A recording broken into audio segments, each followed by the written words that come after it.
students. So let's start a new lecture with the new song. So first let's we read the question. The question is Mahesh has commenced his business with the name Ramesh Enterprise. Write journal entries from transactions of July 2019. यानी इसमें क्या बोला कि जो महेश है ना ये वो बिजनेसमैन है और उसका बिजनेस कौन से नेम से रन है, रमेश एंटरप्राइज। तो हमें सारी जर्नल एंट्रीज किसके नेम पर लिखनी है, रमेश एंटरप्राइज के नेम पर। ओके, तो पहले हम लोग जब ये ड्रॉ करेंगे ना अकाउंट, तो उसके पहले हम लोग ये नेम डालेंगे जिसमें आएगा journal entry of Ramesh enterprise.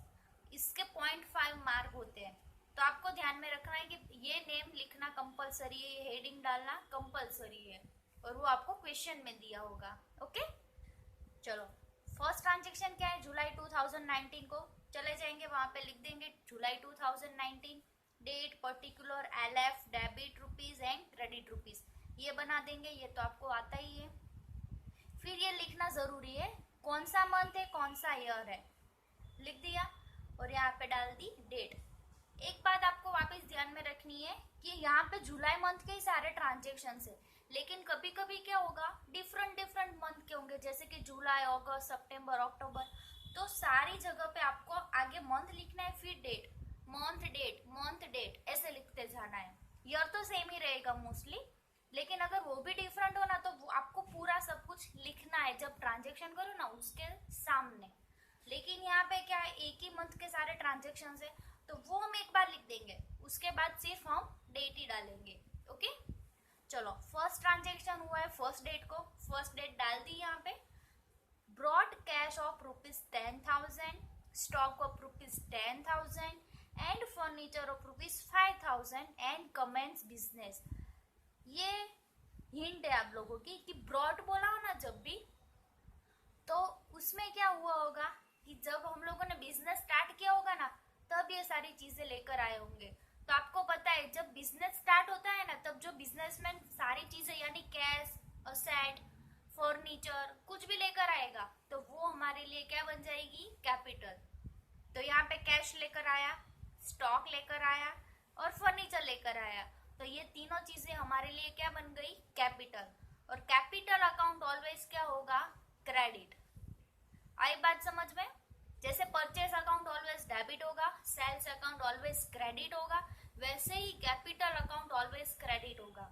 आपका अकाउंटेंसी का जो भी नोटबुक हो ना उसके फर्स्ट पेज पे ये लिख लेना है कि purchase account debit, sales account credit and capital account credit. ऐसा मोस्टली होता है, लेकिन कभी कभी ऐसा होगा कि वो चेंज हो जाएगा, लेकिन 90% क्या रहेगा वो जैसा मैंने बोला वैसा ही डेबिट एंड क्रेडिट ही रहेगा। शायद होगा कभी कभी चेंज, लेकिन मोस्टली नहीं होगा। ओके, चलो ये सारी चीजें हमारे बिजनेस के अंदर आई है। चलो cash account debit, stock account debit, furniture account debit to capital account.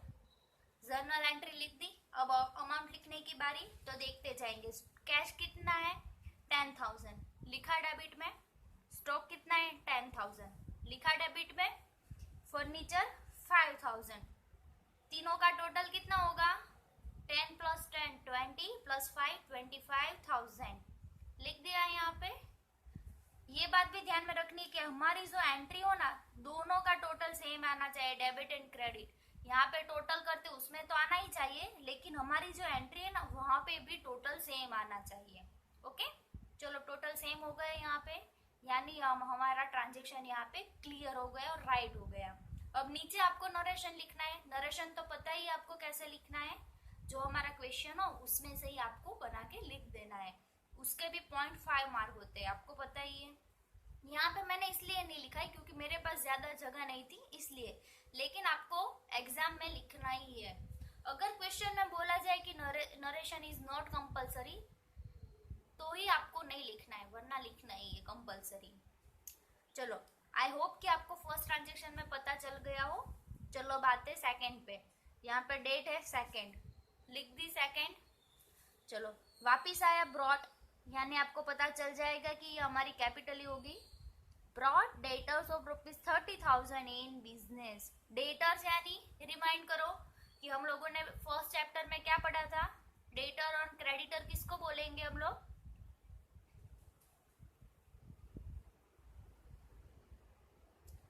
Okay, I hope कि आप लोगों को याद आ गया होगा कि डेटर हम किसको बोलेंगे।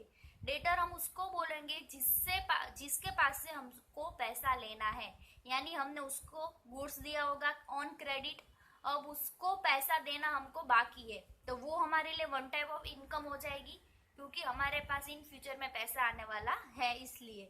तो आपको वो रूल याद करना है कि if it comes in the business then we will debit it, and if it goes out then we will credit it.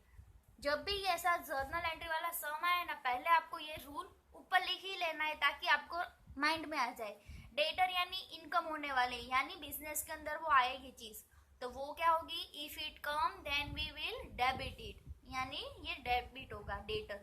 चलो लिखेंगे debtors account debit to capital account, क्योंकि इनकम होगी तो हमारी जो कैपिटल है वो इंक्रीज होने वाली है, इसलिए यहाँ पे हमारा कैपिटल अकाउंट आएगा। ओके, चलो डेटर्स अकाउंट डेबिट कितने रुपीज है? 30,000 लिख दिया। 30,000 कैपिटल के सामने भी लिख देंगे हम लोग 30,000। क्लियर? चलो नेक्स्ट ट्रांजेक्शन जो है 4 डेट को हुआ था, लिखेंगे इधर 4 brought in business personal receivable at ₹6,000 and payable of ₹4,000। वापिस यहाँ पे ध्यान दो, ब्रॉट लिखा है, यानी ये भी जब भी हम लोगों ने बिजनेस स्टार्ट किया तब रिसीवेबल यानी हमको कुछ रिसीव होने वाला था, वो चाहे पेमेंट हो या कुछ भी हो सकता है। इन पेएबल यानी हमको पे करना था, चाहे वो वेजीज हो, टैक्स हो, सैलरी हो, कुछ भी हो, लेकिन वो पेएबल था। आप लोगों को पता ही है कि रिसीवेबल एंड पेएबल्स में बहुत सारी चीजें आती है, वो भी हम लोगों ने फर्स्ट चैप्टर में पढ़ी थी। तो जब ये बिजनेसमैन है ना, वो रिसीवेबल एंड पेएबल्स बिजनेस में लेकर आया है, यानी वन टाइप ऑफ इनकम भी हुई और वन टाइप ऑफ एक्सपेंस भी हुआ। तो रिसीवेबल यानी बिजनेस में आएगा, यानी if it comes then we will debit it, तो रिसीवेबल क्या होगा? डेबिट होगा। And if it goes out then we will credit it, यानी पेएबल हमको किसी को पे करना है, तो वो क्या हो जाएगा? हमारा क्रेडिट। ओके, चलो लिखेंगे receivable account debit to payable account. देखो यहाँ पे डेटर्स एंड क्रेडिटर्स लिखे, लेकिन शायद ऐसा भी हो सकता है कि टैक्स भी पे करना हो, या फिर सैलरी मिलने वाली हो, या फिर सैलरी पे करनी हो, कुछ भी हो सकता है। ओके, चलो रिसीवेबल कितने हैं हमारे? 6,000 एंड पेएबल कितना है? 4,000। दोनों चीजें लिख दी। वापिस याद करो कि दोनों का टोटल सेम होना चाहिए। यहाँ पे सेम हो रहा है? नहीं हो रहा है। कितना अमाउंट है उसका गैप आ रहा है? 2,000। Very good. तो 6,000 यहाँ पे ज्यादा है, तो ऑब्वियस आपको पता है कि 4,000 कम है, तो यहाँ पे भी 2,000 का गैप आएगा, तो तभी ये दोनों का टोटल सेम होगा, यानी 4,000 प्लस 2,000। लेकिन यहाँ पे हम लोगों ने 2,000 तो लिख दिया, लेकिन अब आपको माइंड में आएगा यहाँ पे हमको लिखना क्या है, यहाँ पे लिखना क्या है, तो आप क्या लिखोगे?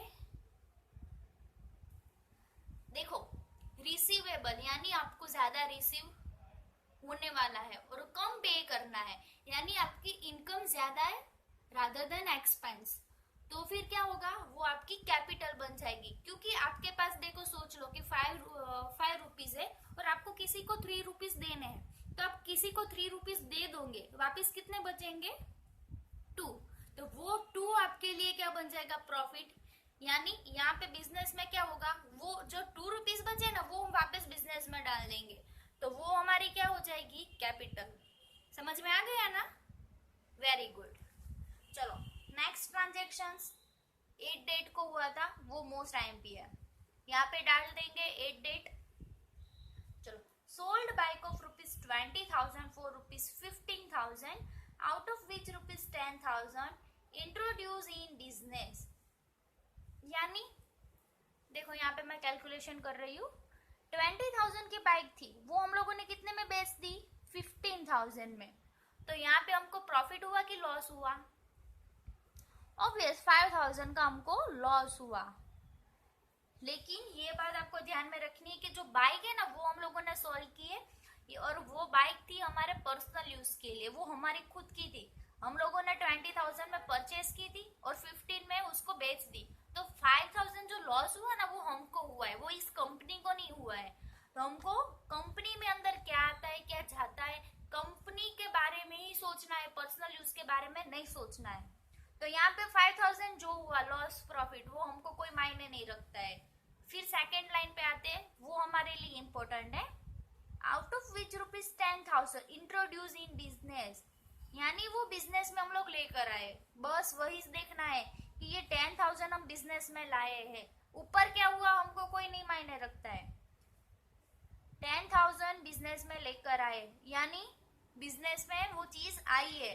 If it come then we will debit it, क्योंकि बिजनेस के अंदर ये कैश आया है, हम लोग बाइक नहीं लेकर आए, वो ध्यान में रखना है।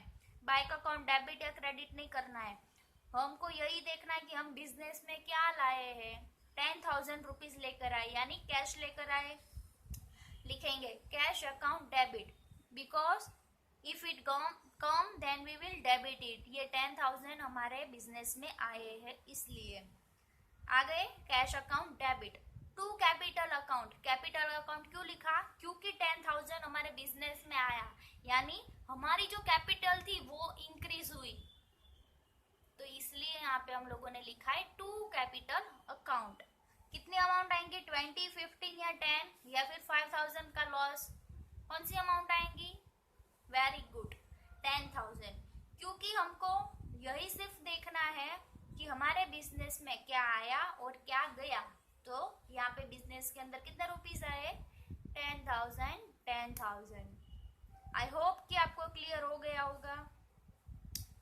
चलो नेक्स्ट ट्रांजेक्शन जो हुआ था 12 डेट को, लिखेंगे the 12 paid of income tax ₹500।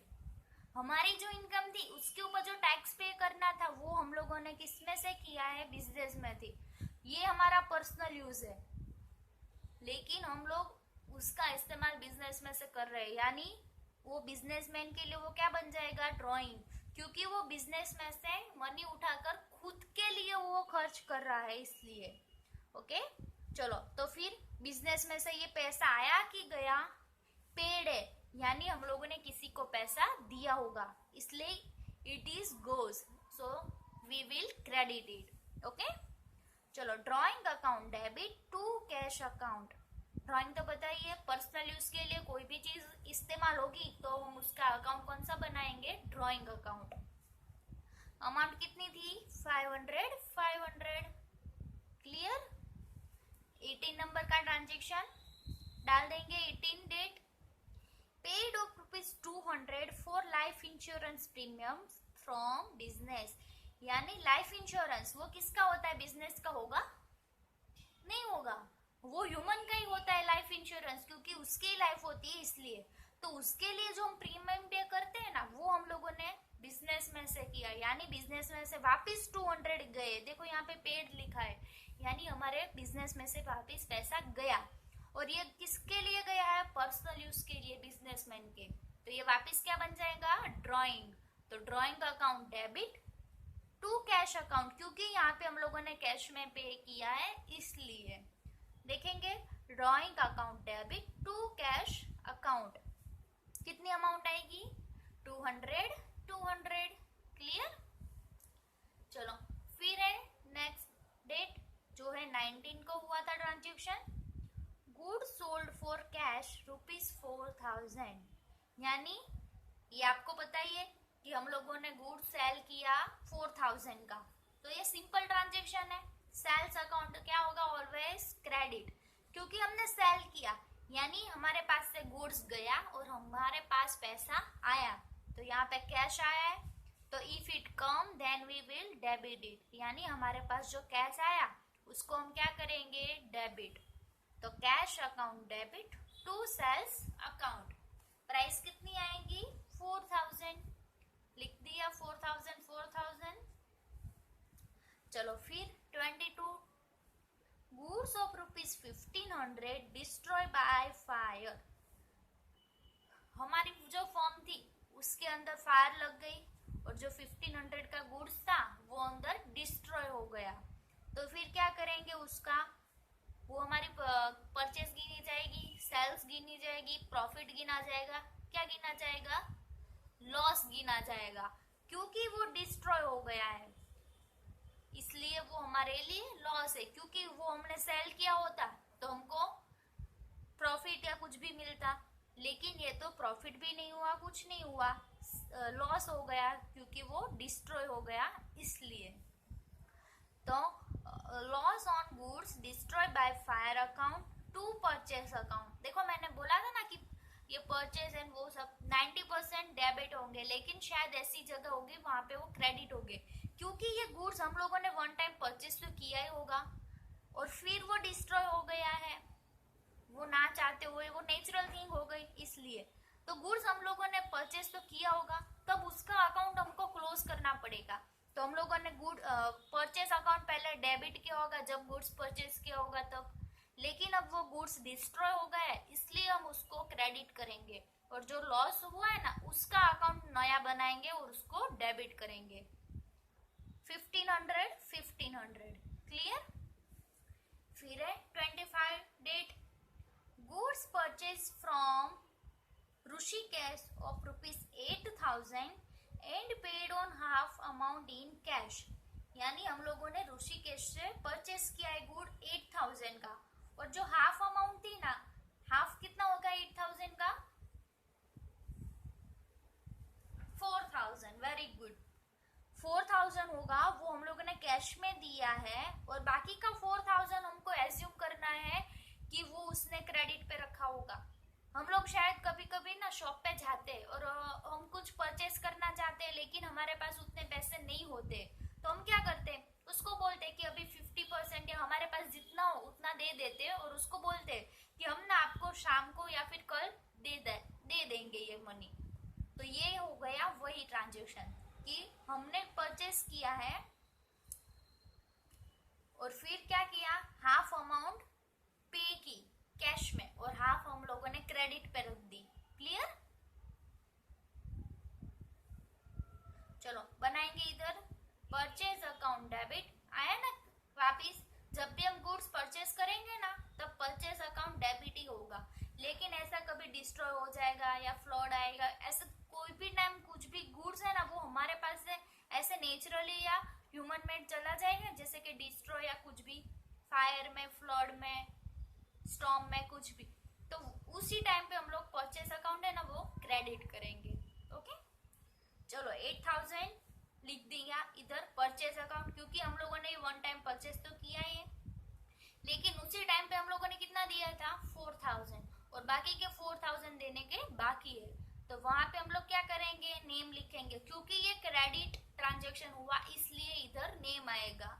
अगर कैश ट्रांजेक्शन होता तो कैश ही आता। क्लियर। चलो 26, goods of ₹4,000 sold to Kedarnath. यानी हमने केदारनाथ को 4,000 का गुड्स था वो सेल किया, इधर बनाएंगे Kedarnath account debit to sales account. Sales account आपको पता ही है क्रेडिट होगा। अमाउंट कितनी थी इधर 4,000, तो इधर लिखेंगे 4,000। फिर 28 डेट को ट्रांजेक्शन हुआ था, half the goods return back from Kedarnath. चलो केदारनाथ अभी अभी आया था 4,000, केदारनाथ हमारे पास से 4,000 का गुड्स लेकर गया, लेकिन फिर उसको शायद पसंद आया ना पसंद आया वो पता नहीं, लेकिन उसने उसमें से रिटर्न कर दिया 2,000 का गुड्स, क्योंकि यहाँ पे बोला है हाफ, यानी 4,000 का हाफ कितना होगा 2,000, तो 2,000 उसने रिटर्न किया, यानी जो सेल्स था वो रिटर्न हो गया। तो क्या करेंगे, सेल्स रिटर्न अकाउंट डेबिट। देखो यहाँ पे हम लोगों ने क्रेडिट किया था, लेकिन अब हमारे पास वापस गुड्स आ रहा है, तो आएगा तो हम क्या करेंगे डेबिट। आपको ये रूल पता ही है। तो यहाँ पे हमारे पास वो सेल किया हुआ गुड्स रिटर्न आ रहा है, इसलिए हमने ऐसा अकाउंट बनाया है कि sales return account debit to Kedarnath account. यहाँ पे केदारनाथ क्यों लिखा, क्योंकि केदारनाथ के पास से गुड्स रिटर्न हुआ है इसलिए। समझ में आ गया। देखो सेल्स अकाउंट ऑलवेज क्रेडिट होगा, सेल्स रिटर्न अकाउंट डेबिट, वैसे ही purchase account purchase account always debit होगा, एंड जो परचेज रिटर्न होगा ना वो ऑलवेज क्रेडिट बिल्कुल उल्टा वैसे परचेज में भी होगा। तो यहाँ पे कितनी अमाउंट लिखेंगे 2000, क्योंकि हमारे पास हाफ अमाउंट है, उसका गुड्स रिटर्न हुआ है, इसलिए इधर लिखेंगे 2000। अब आपको कैलसी लेकर बैठना है, टोटल लगा देने सारे, लगा दिया टोटल। और यहाँ पे फिर क्या करेंगे, ऐसी बड़ी सी लाइन खींच देंगे, बड़े राइटिंग में लिखेंगे टोटल और यहाँ पे टोटल। वापिस आपको ध्यान रखना है कि दोनों का टोटल सेम आना चाहिए, डेबिट एंड क्रेडिट का, ओके। और फिर उसके नीचे ऐसे 2 अंडरलाइन करनी है, तभी आपकी ये जो जर्नल एंट्री है ना खत्म हुई गिनी जाएगी। और इसके बाद आप कोई ट्रांजेक्शन नहीं लिख सकते, यानी इसको फ्यूचर में आप चेंज नहीं कर सकते हो। इसीलिए जब भी बनाओ अच्छी तरह से बनाओ। अगर आप इन फ्यूचर में बिजनेसमैन बने ना तभी भी ऐसी बनानी, और यही इस्तेमाल चीज होने वाली है, परचेज सेल सब कुछ यही इस्तेमाल होगा। तो आई होप कि आपको ये सम समझ में आ गया होगा। एक बार आप घर पे बैठना, ये क्वेश्चन है वो नोटबुक में लिख लेना, और ये जो आंसर है ना वो खुद से लिखना, ताकि आपको पता चले कि हमको कितना आता है। क्लियर?